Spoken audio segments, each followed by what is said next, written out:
What a ridiculous idea to have asked Holmes for something to do. Where on earth am I going to find what he wants? Perhaps that kind Lucy will be able to help me.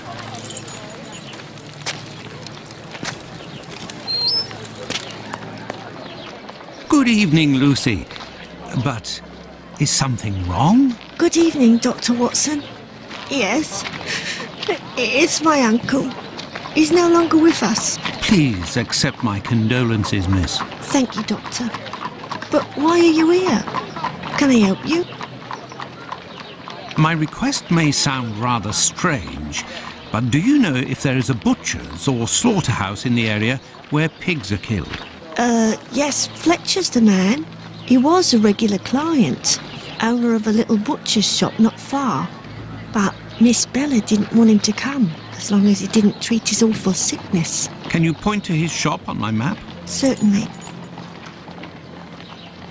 Do you know anything about the 2 latest murders? Oh, goodness me, no. All the girls in the neighbourhood are terrified. Who will be next? That's what everyone is asking. Goodbye, Lucy. Until next time, perhaps, Doctor.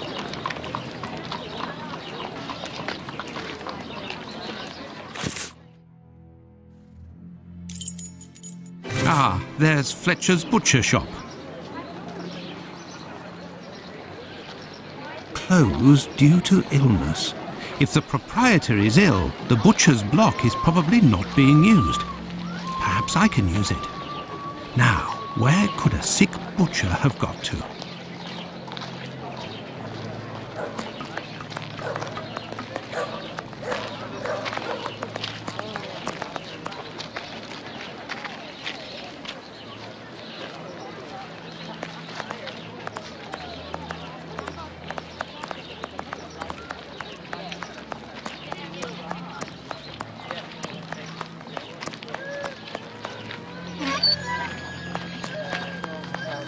Yes, if Fletcher is ill, he should be here.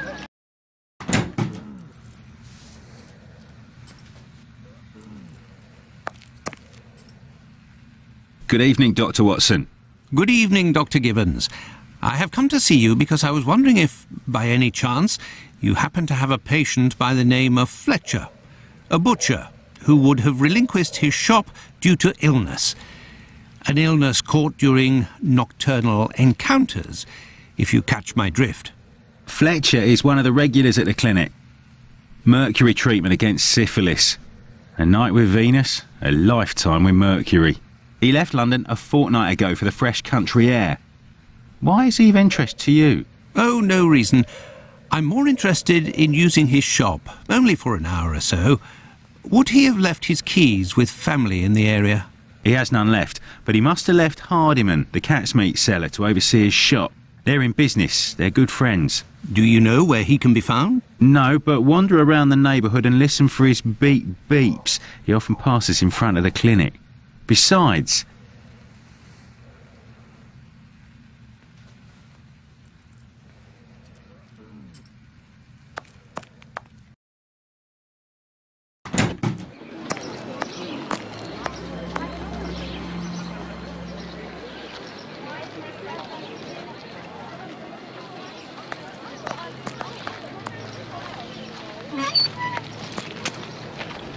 It's me that you're looking for, sweetheart. Actually, no. I am looking for the cat food seller, Hardiman. Hardiman? Poor Hardiman? It isn't quitting time for him yet. That gives me some time to wander the streets before he shows up, and with him all the cats hereabouts. Do you know where he lives? Sure. And for a copper, I might even tell you. Here are a few coins. You're too kind, Governor. Well, these days I knows that he lives with his mammy on Hanbury Street, in the same place where Dark Annie bled to death. Why did you call him poor Hardiman? Bah, he's in grieving, of course. Just a few weeks ago he lost his wife. And 3 months before that, his girl, poor fella. He was in tatters. Even came to cry on my shoulder, believe it or not. Well, I must leave you. I must go to Hanbury Street.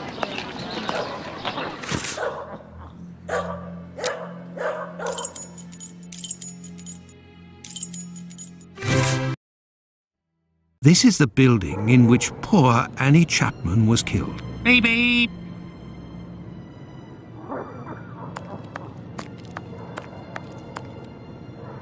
Beep beep.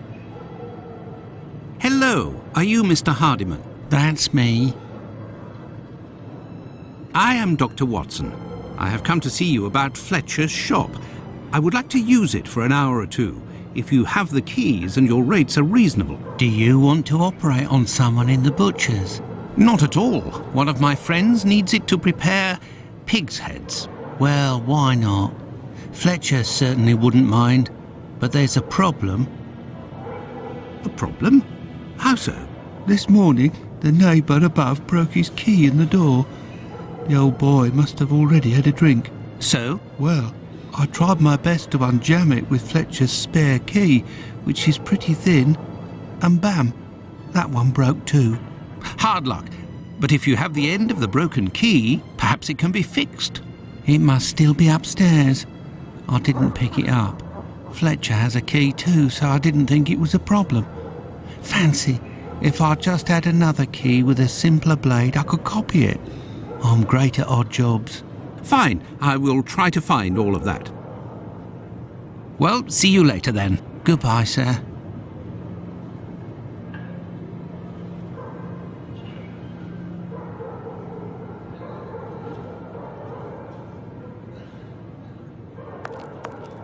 I have no reason to go that way.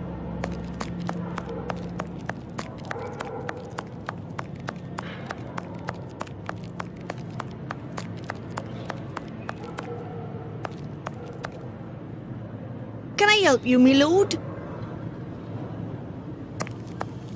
I have no reason to go that way.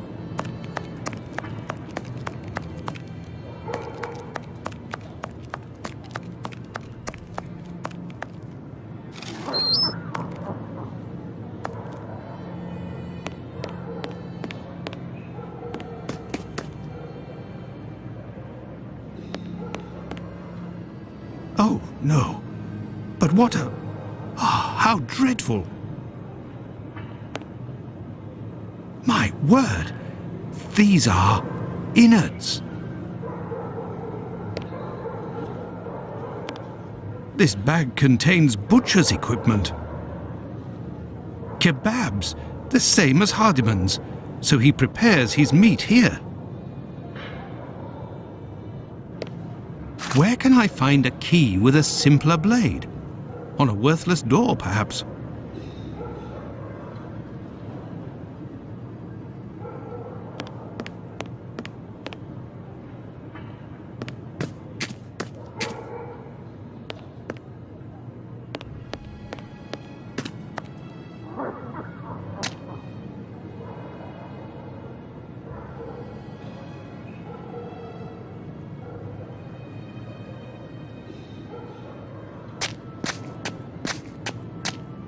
This key was left inadvertently.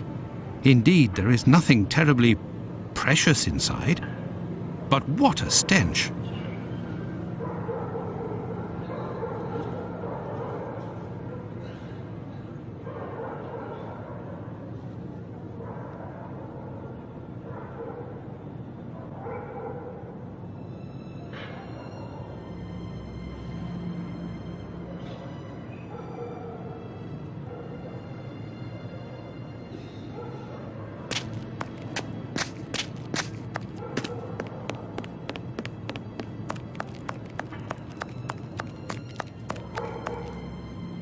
Have you found everything I need to remake the key? There you go. I think you'll manage with all of this. I'm sure I will, sir. It won't take me long. Say, I think there's some of your business upstairs. Oh, you're right. I ain't had the time to sort it out. Sometimes I'm in such a hurry to prepare my meat that I forget to clean up. But why do it in the stairwell? Offal bleeds bucket loads, they do, as you've seen. Now, why would I do that in my own lodgings? Ah, of course. But what about your poor neighbours? They owe it to me, all the times I've helped them out. And I don't have a shop either. Say, you sell animal meat, isn't that right?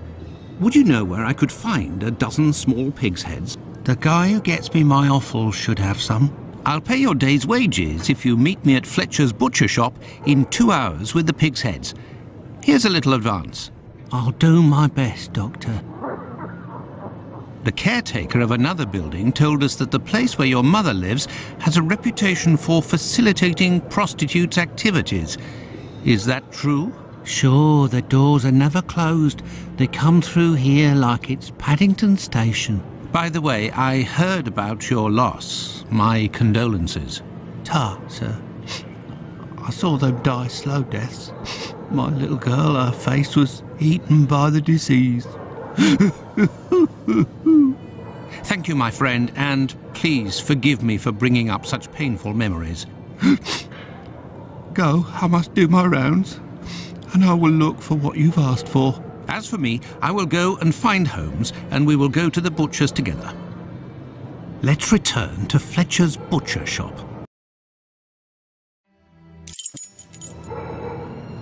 Your heads are on the block inside. Say, you wouldn't be the same chap who bought my whole load the other day. It's possible, but if you want to continue to do business together, you mustn't speak of my presence in the area to anyone. Don't worry, my lord. I'll be as quiet as a church mouse.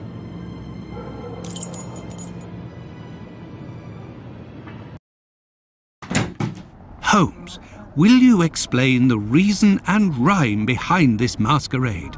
Elementary. We shall conduct an experiment that will allow us to answer a simple question. Does the type of weapon used by the killer correspond to a specific profession?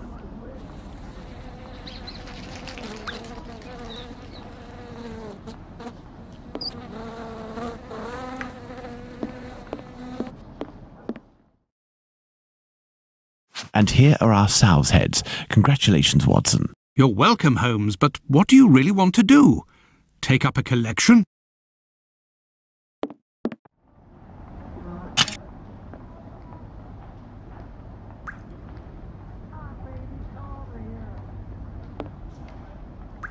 I need something. There is nothing further to find in this room, Watson. However, I need some knives. Our only hope is behind this door.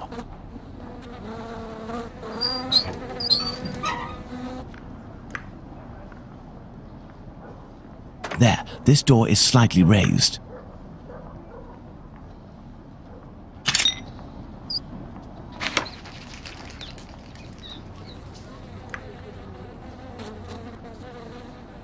Elementary.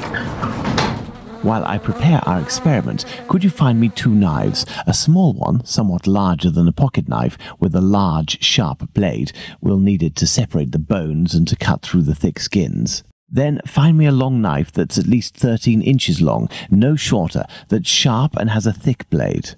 Fine, Holmes, but I'd like to tell you about Hardiman. Do you know that he prepares his kebabs himself, and... That he owns butcher's tools and uses offal? That's obvious, Watson. Pray, take my magnifying glass and my rule and get started, Watson. Find me these 2 knives.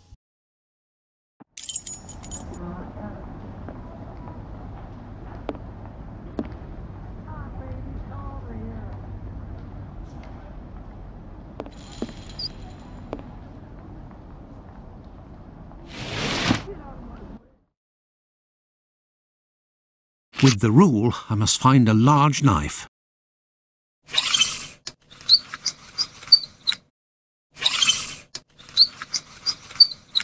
Size, 11 inches. Size, 7 inches.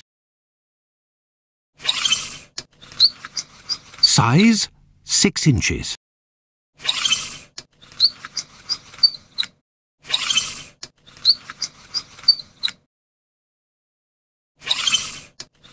Size, 10 inches. Size, 6.5 inches. Size, 7 inches. Size, 8.5 inches. Size, 13 inches. Thanks to the magnifying glass, I can find a small knife that matches Holmes's description. Large size. Fragments of cartilage.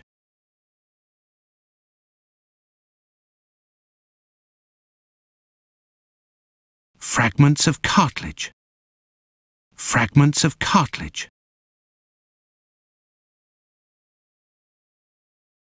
Fragments of cartilage.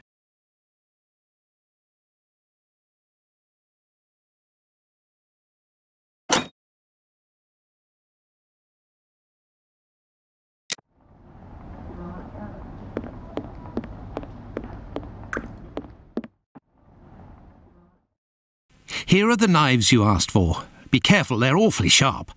Holmes, I must say that this experiment is making me rather uneasy, comparing animal heads to these poor women. You're right, Watson, but this somewhat shocking experiment may help to end this massacre and save other victims, you can be sure of that.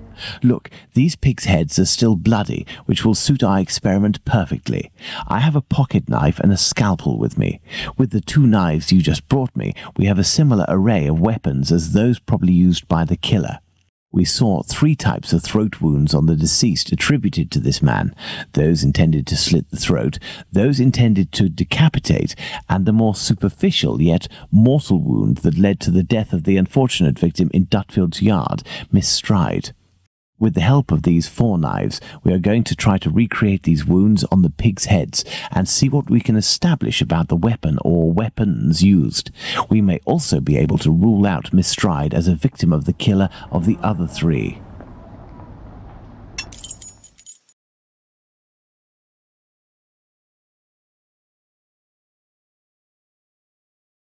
Let's try to use these weapons on this head to obtain a large deep wound to the throat, like those that were noted on 3 of the 4 victims.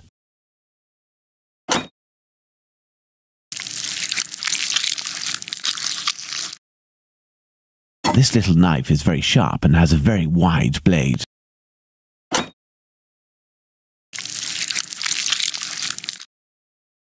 This pocket knife is very sharp, but its blade is too thin.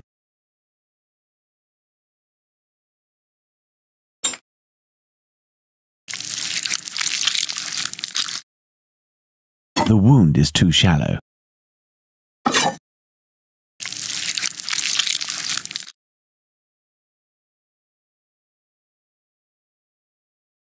Look, Watson, this knife easily penetrates the flesh. Elementary.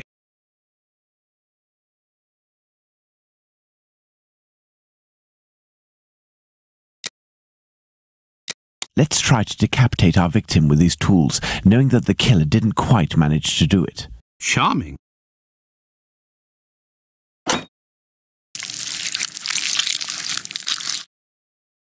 Look, Watson, this little knife with a wide base can easily slice the vertebrae of our porcine friend.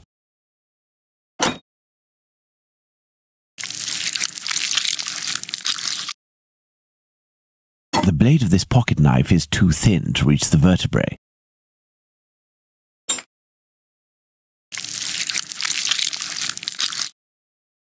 With a scalpel, the wound is too shallow.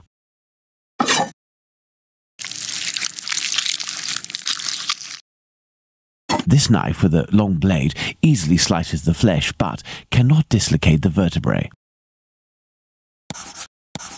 Elementary.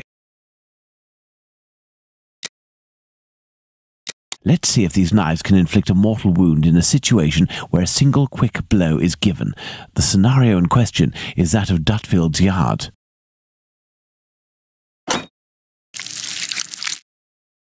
Look, Watson, the blade sinks easily into the flesh.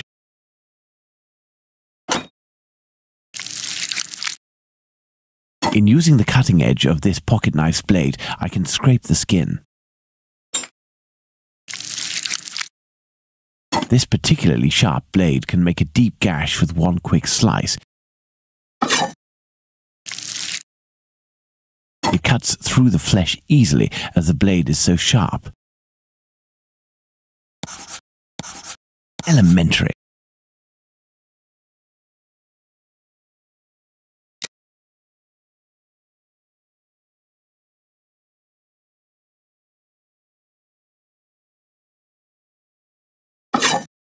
That's it, Watson, the big knife.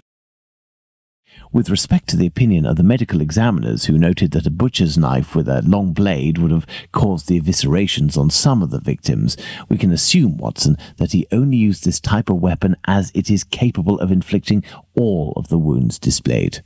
Furthermore, the Dutfield's Yard murder remains attributable, for the moment, to the Whitechapel killer, if we are able to explain why the murderer used his knife in a different manner. Why not go there now? We will try to reenact the killer's actions that night. Our first objective will be to clarify one way or another the statements of Constable Smith as well as this Hungarian by the name of Schwartz. We must also try to find out more about the International Working Men's Educational Club, underneath which the murder took place, perhaps at the Wasp's Nest. Yes, let's go to Dutfield's Yard or wherever, but quickly. I am in urgent need of fresh air. Let's go to the Wasp's Nest.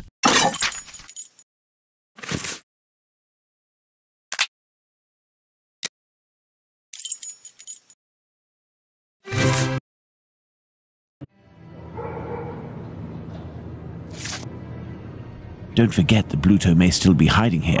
I will try to find out more inside. You, Watson, must intercept the policeman on his rounds. Given the hour and a bit of luck, it will be Smith. Try to get some information from him. Understood, Holmes.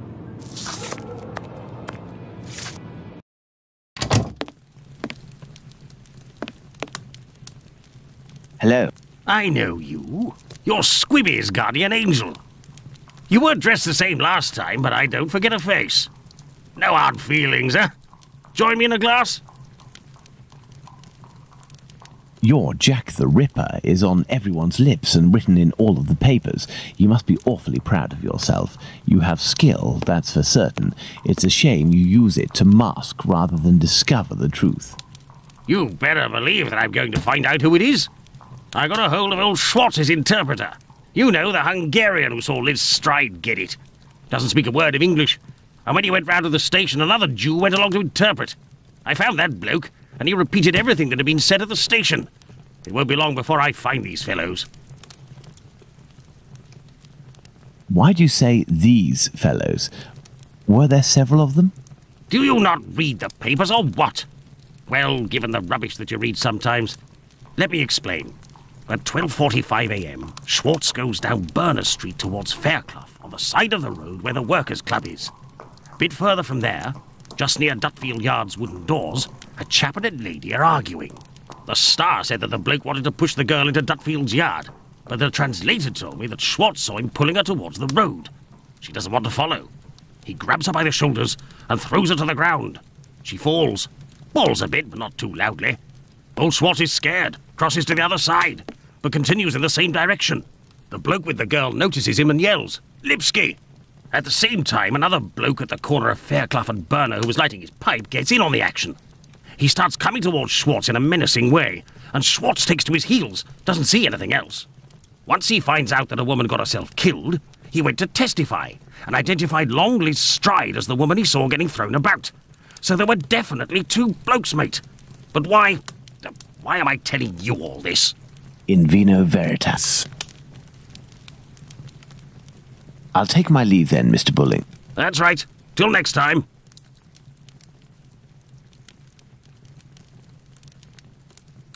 A draft, my good man.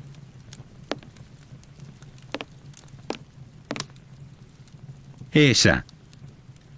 Tell me, was it not a mere stone's throw away from here that the Whitechapel killer struck last week? That'd be Jack the Ripper, that's his name. Slit the throat of a working girl in a small courtyard over there behind them big wooden doors. Below the Workers' Club? The very spot, below Lipsky and Co. I wouldn't be surprised if Jack was one of them, if you catch my drift. Lipsky and Company. Do you mean to say that someone called Lipsky runs this club? Nah, it's just that it's full of Jews. In Whitechapel, we call them all Lipskys, like that Lipsky who killed that girl in Batty Street last year. Oh, really?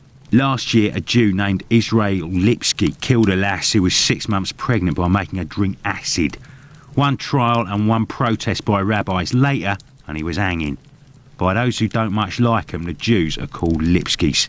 Is the term Lipskys used to refer to the Jews in the area, and is this club frequented by Jews? You got it. Socialist Jews even. They spend their evenings hollering, singing. I've seen them spitting on the bosses. And you know the victim? No more her than any other. The working girls don't drum up business too much in this street. They need a reason to end up here. Very well. Goodbye. Cheers. First and foremost, I must find P.C. Smith. Good evening, Constable. Good evening, sir. I am Dr. Watson. Would you happen to be P.C. Smith, the man who patrols this beat? That's me. And you work with the famous Sherlock Holmes, don't you? What can I do for you? I believe you were on duty the night when the murder took place here. You would certainly be able to confirm a few details, such as the time of death that the medical examiner gave. It's just that I wasn't there when the body was discovered.